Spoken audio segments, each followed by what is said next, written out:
5 años después del golpe de 1930, Benjamín Quiroga retomó su cargo en Santa María del Sur, aunque ya no como un representante de un proyecto nacional, sino como una figura aislada, enfrentando las consecuencias de un país quebrado y de una administración central indiferente. En este nuevo fragmento de las memorias de la gobernación de la frontera, Quiroga repasa su gestión con un tono más íntimo, marcado por el desencanto político, pero también por la obstinación de quien se niega a rendirse. Su voz ya no es la del joven optimista que soñaba con transformar el sur con la fuerza del Estado. Es la de un sobreviviente político que apuesta por la acción concreta y la resistencia silenciosa frente al abandono.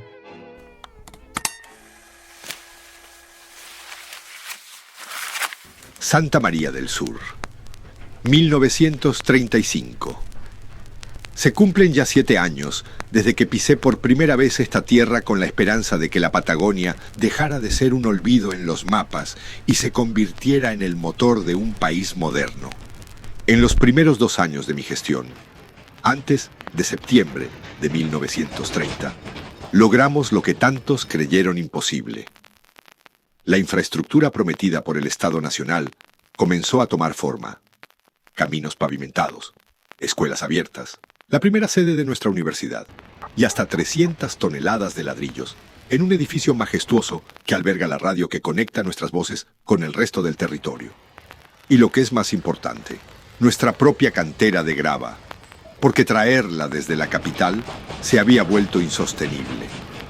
También abrimos un aserradero, modesto pero vital, no para exportar, sino para sostener nuestras construcciones y para no morirnos de frío cuando el carbón se volvió un lujo que no podíamos pagar. Porque claro, la crisis del 29 cayó sobre nosotros como una losa y el gobierno nos pidió reducir costos.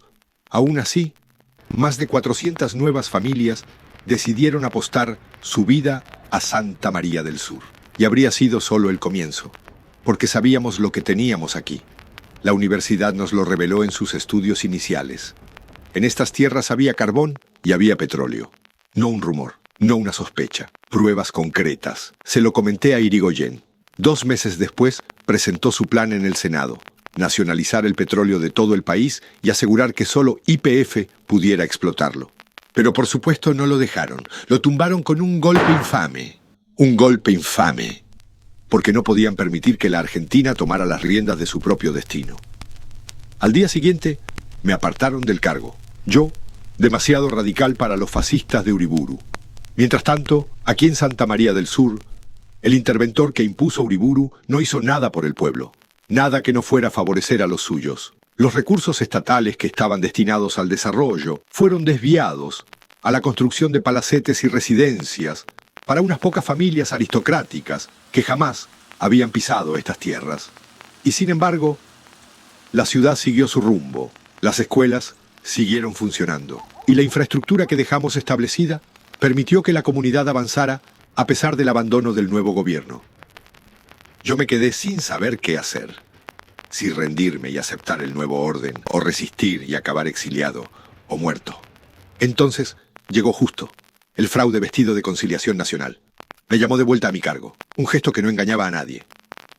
Pero ¿qué otra opción tenía? En la capital había perdido mi espacio en el radicalismo. Exiliado, mi voz sería apenas un eco. En el sur, en cambio, podía seguir construyendo. Y seguí. Antes de su muerte, en julio del 33, don Hipólito me escribió. Me dijo que admiraba lo que hacíamos aquí. Y me advirtió: mantengan en secreto el petróleo que han encontrado.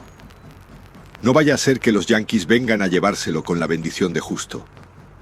Me aconsejó apostar al carbón. Las muestras enviadas a la capital indicaban que no tenía suficiente calidad para la exportación, pero podía abastecer el mercado interno y evitar la sangría de divisas en un momento en que las exportaciones del país se habían desplomado. Y así hicimos. Abrimos una mina capaz de producir 80 toneladas de carbón por día, con una trocha de tren para llevarlo a otras localidades de la Patagonia.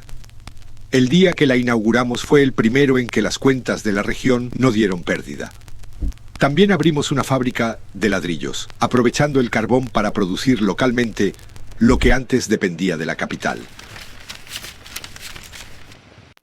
Los ingleses han tomado el control total de los ferrocarriles. Ha sido difícil convencerlos de que conecten nuestra mina con las ciudades. Han cancelado servicios básicos de transporte de pasajeros que necesitábamos para el desarrollo regional. Solo mueven materia prima. La idea de expandir el sector ganadero quedó descartada. Los precios de exportación están por el suelo. Ese vergonzoso pacto que Roca, hijo, firmó no nos permite crear nuevos frigoríficos. Sin exportaciones de carne, la Argentina casi no tiene moneda de cambio, lo que frena las importaciones. Paradójicamente, eso llevó a la apertura de algunas fábricas para reemplazar productos que antes comprábamos afuera. La migración del campo a la ciudad es imparable. En Buenos Aires la gente se amontona en villas improvisadas. Aquí, en cambio, nos preparamos con viviendas estatales. La población de ambos pueblos se ha duplicado. El país está en llamas. Lisandro de la Torre acusó al gobierno y a sus ministros de corruptos. Dicen que tenía evidencia sacada de un barco inglés. Lo intentaron asesinar, pero le dispararon a su protegido, Enzo Bordavere. Es un momento peligroso para oponerse al gobierno. Mi rol dentro del radicalismo cayó por completo. Ahora muchos me llaman el loco de la Patagonia y las ovejas. El presidente justo me ha quitado la opción de tomar deuda con el Estado Nacional. No debe querer que sigamos construyendo antes de las elecciones. Mejor que no me consideren importante. Que piensen que este territorio no vale la pena hacer fraude. Aquí, en el sur, seguimos adelante, resistiendo el olvido y la traición.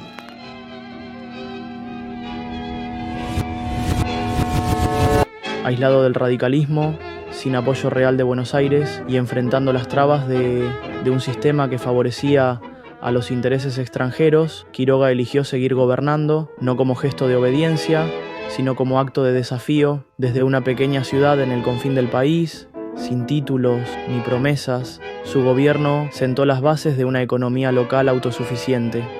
Sus enemigos en la capital lo llamaban loco, pero en las estepas del sur, donde el frío no perdona y el viento borra las huellas, muchos aún recuerdan a Benjamín Quiroga como el hombre que quiso industrializar la Patagonia,